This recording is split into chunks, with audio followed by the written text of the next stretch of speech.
all your favorite artists. Yo, what's up, y'all? This B.O.B. Yo, what's good? This Future. What's up, y'all? This is Faith Evans. What's up, y'all? This is J. Cole. This is B-Side Radio.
Show, sitting here kicking it with the lovely Miss Shannon Holt.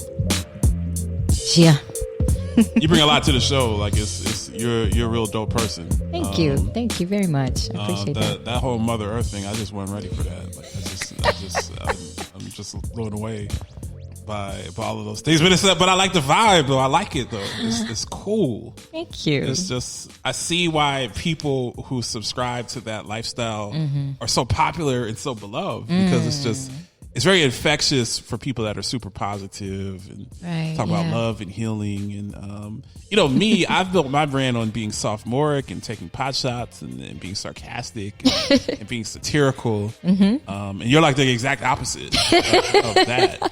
So, that makes for very good television and radio. I wanted to address in the last segment.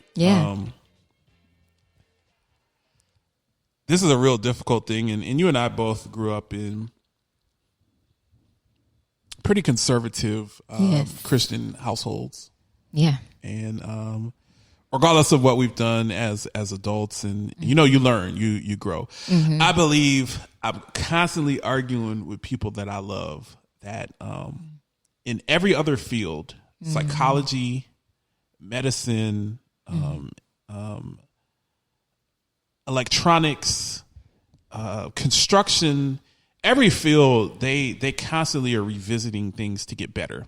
And saying, let's take a look at what we've done historically and say, you know what, maybe we could do better. Maybe we could do this a little bit more efficiently or a little bit more effectively. For some reason, religion, people are like, yo, we figured it out 300 years ago. Like, we're good. Like, don't ask any questions. And if you do, you're going straight to HE double hockey sticks. We figured this thing out back in 1732. And don't you dare evoke any of the modern day technology and the fact that everyone has access to the Bible and to Greek and the Hebrew and stuff that people, you don't have to go through your priest or your pastor. And I'm not saying that those people are not valuable. I think both of us are descendants of pastors. But you can read for yourself. And you have the opportunity. You talked about how people will demonize something that they don't believe in. So you demonize. So religion A tells all of their kids that everyone that grows up in religion B is a terrible person and an evil person. And those kids don't realize that people in religion B are really just like them. They just have a couple of beliefs that are slightly different until they're like 40 and someone from religion B moves next door and the kids are making out with each other and you gotta hang out, and you're just like, oh, Omar is not that bad of a guy. Actually, Omar is a really good guy. Like, he's not anything like I was told growing up, but you don't find that out until you're, well into adulthood. Right. I'm setting up I cannot stand, and I've pushed for this in religious circles that you and I are affiliated with mutual friends. Yeah. I detest and abhor strong words. the concept of Caucasian Jesus. I've always hated it. Right. It didn't make sense to me when I was 13. It Yeah. didn't make sense to me when I was 23. Yeah. And it doesn't make sense to me now as a 42-year-old. Yeah. The Bible is very clear, and people have different interpretations of the Bible, and that's fine. So many. If obviously, I think the whole premise, and I don't want to get into religious, so I think the whole premise in Rampage is, our other host is, he's a God body guy. So I've had Rod Digger on the show, and a lot of people from Flip Mode, a lot of people in the hip hop industry, particularly from New York, have been exposed, to the 5%ers. Yes. Clarence 13X Allah, all of that. Yeah. That's just you see people building in Harlem. Well, not now because it's all yoga studios, but back in the day, you see people building in Harlem, and people teaching and preaching on the corner.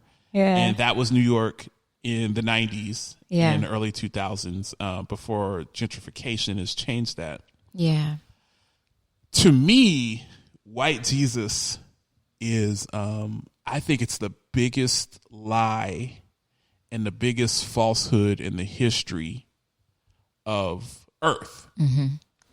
Because Earth is so tethered to religion, the concept of you have to aspire to a certain level of whiteness to be saved. Yeah. To reach heaven, you have to pray to someone that's white. When anyone that's been to the Middle East, anyone that's met people from that region of the world, which is only 70 miles from Egypt, Yeah. at the time would tell you that people from that part of the world are people of color. I'm not saying that the guy looks like Denzel Washington with dreads. I'm not, the black Jesus with dreads. He was hot. I'm not saying he was that, really cute. I remember. I'm not saying that it's that guy either. Yeah. I'm not going that far. Yeah. But he darn sure does not look Blue-eyed like and blonde. blue-eyed and Yeah. blonde. Like that's just insane. Yeah. That's ridiculous. Yeah.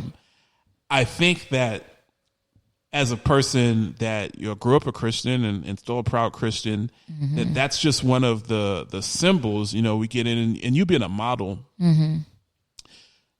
I feel like our sisters are taught, and our brothers too, we're taught to hate things about ourselves and aspire to be someone else. Yeah.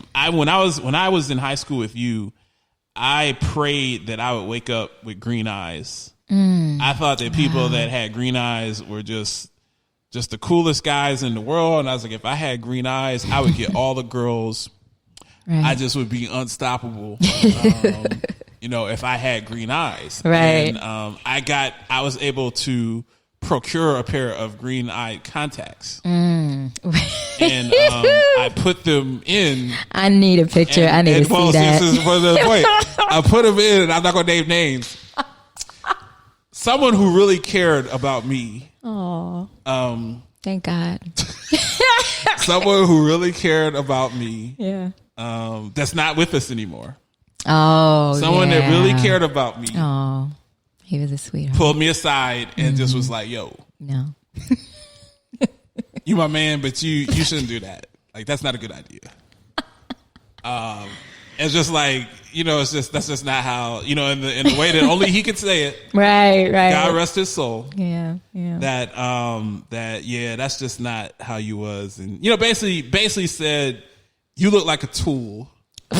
Do not go outside wearing these in public. Like, take these things out. Yeah. I'm not going to tell anyone that I saw it.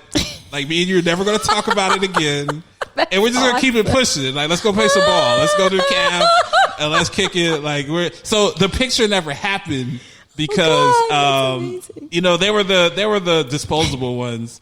I never wore them in public. No one ever saw those. Oh my God. And I was shielded from the embarrassment. Yes. The eternal embarrassment of going through that phase because someone that really cared about me, just pulled me aside and just like, look, you're my man, but you look like a complete idiot. And these were bright green, like these weren't like subtle. This was bright green, neon green type stuff going on here. I just think that while we're and God rest his soul, I really miss that person. I miss that person a lot. Yeah. While we're going through a phase of awakening or healing, as you would put it, I put it both ways. Can we really those? And I know that you're not necessarily tethered to one singular set of beliefs, which I actually admire about you. I think that there's so much opportunity to find, God in different. Yes. We've been taught that you can only find God through one path. Yes, yeah, and all religions teach that. Yes, we're not the that's the only key right religions there. That teach that. Absolutely, all religions teach that. Yeah, we're the path, we're the conduit. Yeah. You get a little older, you realize that that's not really the case. Right, right. That everyone has their own journey. Yeah. And God is with you on that journey. Yes. Even when you're going down a dark path, God is still with you. Absolutely. On that journey. Actually, he's with you more. Yeah. When you're on that dark path because you need him more. Mm-hmm. Yeah. For those of us that believe in God and subscribe to salvation and heaven or hell. Mm-hmm.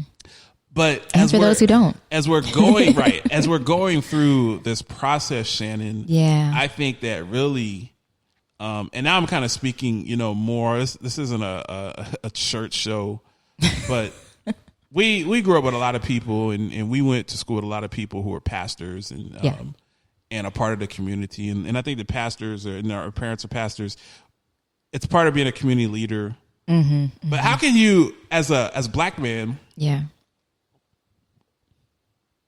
how can you sell me white Jesus and then BLM me? In the same discussion. That'd be like if you sold me the heroin, but then you sold me that injection that they give people. I think it's naloxone or something like that to people that are suffering from heroin overdose. You sold me the heroin at Trap House. Yeah. Like I OD'd on heroin that you sold me. Yeah. And now you're saying, well, I have the cure. If you're saying that the Christian walk, which I believe is the panacea and the elixir that cures sin and that's the healing, the conduit to healing, you're selling me lies about Christ's origin. Yeah.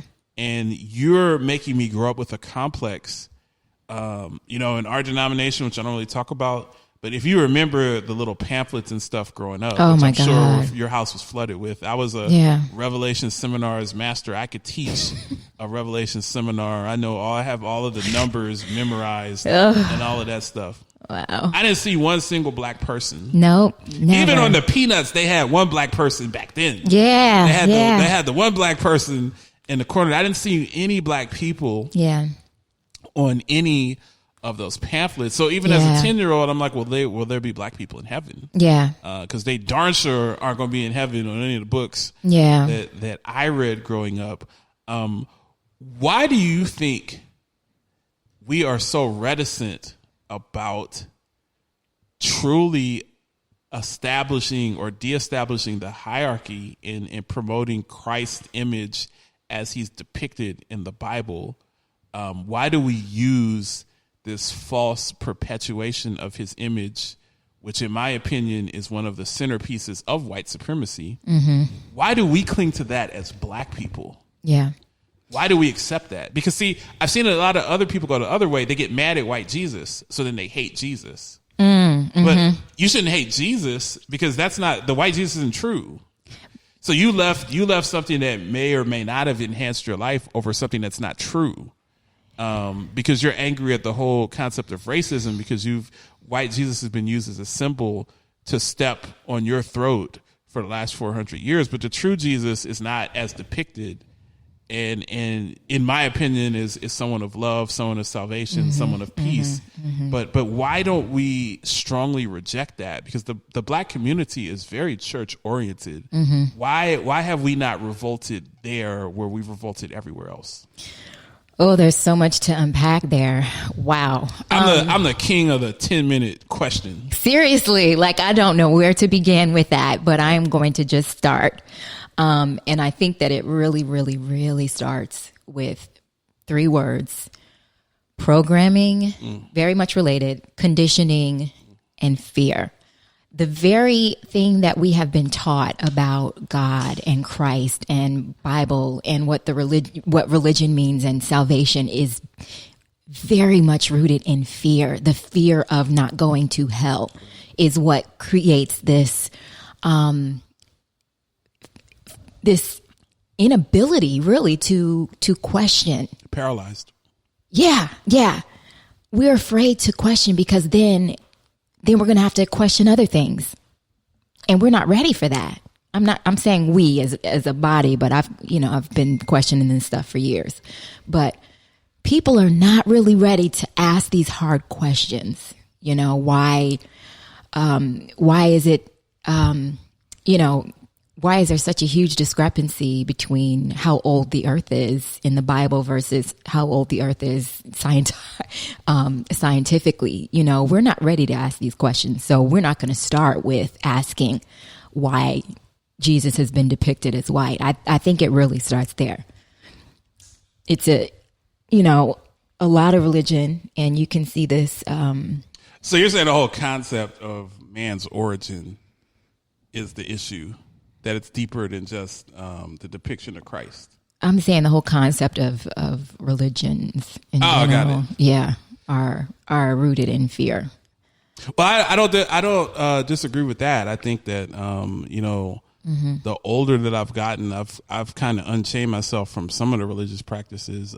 Religion to me. First of all, that's rare, James. That's extremely rare that you're able to untether yourself. Well, from that. I went rare. I went on a journey, and it was like a 5-year journey. It took a lot of time. Yeah, and guts. And what I learned during that journey, so it started with I'm kind of going off a tangent, but I started reading the Bible in the end and just really studying and understanding. I started talking to people that were outside of what I was born into. And what I learned was I felt that there were things that were truth that I learned outside of that space. Right. I felt that there was truth that I came into the space with. And after really going through like a 3-4 year period, what I came to the conclusion was, Shannon, I believe that the concept of religion, meaning that it's us versus them, is a highly flawed concept. And I reject that concept.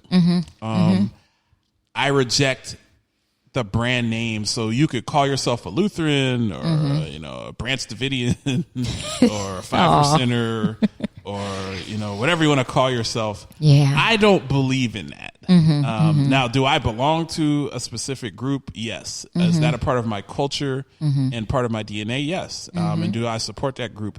But I belong to a cultural group more than a group that I look to for sustenance and direction on how to live my life.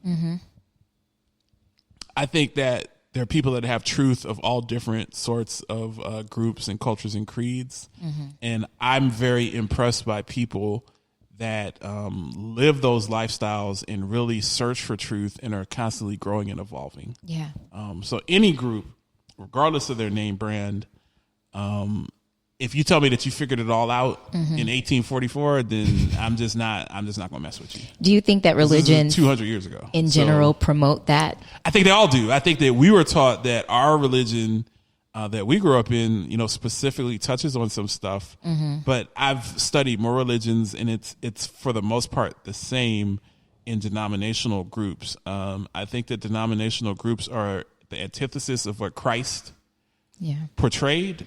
He actually came and took away from the establishment and didn't want to build on the establishment. Yep. And we missed it. And he was hated by the establishment and crucified by his own establishment. Via the Romans, but crucified by his own establishment because of his nonconformist behavior and attitude towards the traditions. I used to be that person that scoffed and got angry. I'm not there anymore because I do understand now I'm a little bit more older and mature. There are people that if they really saw what was truly going on in the world and had to face it, like they would drop dead immediately. They just wouldn't be able to handle it. For sure. And some people are wrapped in that cocoon. And who am I, James Lewis, to tell you that you shouldn't be wrapped in your own cocoon? Right. I'm never going to do that. And I don't support people that do that. So you won't hear me refuting this is wrong, because I'm not really about that. But But for me personally, I'm still a very avid church attender before COVID and will when it's safe to go back. But I will never subscribe to that. You're telling me 100% facts. I will acknowledge the things that we're on par with, that we agree with. Right. And I'll say, Shannon, that was a great blessing. Thank you for sharing that with me, sister. The stuff that we disagree with, I'll do one of two things. We may disagree, and I'll say, hey, that's new information. Like, I would love to research that. Right. And get back to you. Yeah. Thanks for building with me and educating me on something I didn't know. If you say something that's just complete horse crap that I know is not factually true, because I have reference points to say that it's not factually true, I'm just going to say, hey, you have a right to believe that. Right. But, I'm not going to entertain that discussion. It does bother me that in our community, we do address some of the systematic ills, but we still put white Jesus on the pamphlet. Yeah. Like, we literally put white Jesus on the funeral pamphlet of someone that's been shot by police brutality. Like, we're literally doing that. Well, the police brutality comes from the systematic injustice and race system that white Jesus is really the face of. Yeah. So it just kind of bothers me to see those things, but that's kind of where we are in society, and people have to be accountable, and I want to hold people accountable, but I've learned to hold people accountable without being a douche for lack of a better phrase. And that comes with maturity. Absolutely. You can't go and just tear down everybody's beliefs and just say that I know it all and you're stupid. Right. Because what's the saying? There's some saying that all I know is that I know nothing. Right. And life is a constant journey. I mean, I just know. I mean, I've known you for 25 years, more than 25 years. Yeah. I feel like we're a lot wiser now than we were. Yeah. When we were riding the bus, for sure. In high school, talking about who was messing around with each other and stuff like that. Like, I think that everyone's a lot wiser and more mature and going through different things. Yeah. So, and just, I assume that, if we're blessed to live another 25 years, that we'll be a lot wiser. Absolutely. And smarter, with what we've learned. I talked to my grandfather who just turned 95, shout out to my grandfather. Wow. He said something that was so profound to me, Shannon. Really? Because I come to him, I'm like, yo, you know everything, because you were around during the Civil Rights Movement. You were born in 1925. So you saw civil rights, you saw World War II, right? You saw the gas crisis, you saw, you've seen everything. Yeah. You've seen Trump now. And he was very upfront and honest and said that I'm still learning stuff. Oh, that's and that beautiful. just was like mind boggling. So I'm like, so you're old. Yeah. You're 95 and you're still so learning. But that's a great attitude to have. Yes, towards absolutely. your existence. That you're always growing. I just think in all that's fields, what I'm striving for. Yeah. I think in all fields we gotta continue to learn. Yeah. So before we close, what I hear you said that you got some stuff popping. You about to get back on the circuit. You about to hit the runway. Like what are we doing now? Like how do you work during this time? Well, there are definitely some gigs that so my gigs get booked out about a year in advance for the most part. I didn't know that. Yeah. And so obviously starting in March, boom, everything got canceled. I got shut down the week before. I was supposed to go to, I think it was West Palm Beach for one of my gigs. And so one of my badass clients that is kind of like, yeah, we know what's going on. We're good. And we're going to still have the party. So that is going to be what's happening now. So, some clients are with it. Some clients are not. And that's cool. Right. There are, I think, a lot more modeling jobs happening now than my DJ and singing jobs because it just, it's less people in the room. Mm-hmm. So those are definitely popping off. I think I have to head out tomorrow, actually, to get back to one. And, it's just, it is what it is. Thank you. I'm good, man. I had this thing before. I'm good. Right.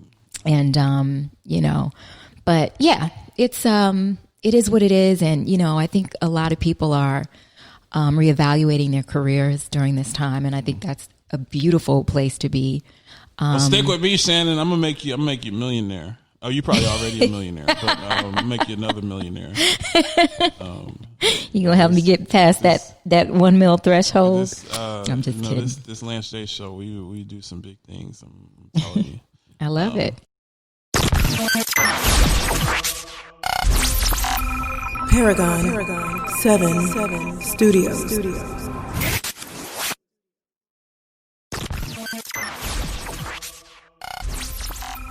Paragon 7 Studios. Hip hop and R&B. B-Side Radio.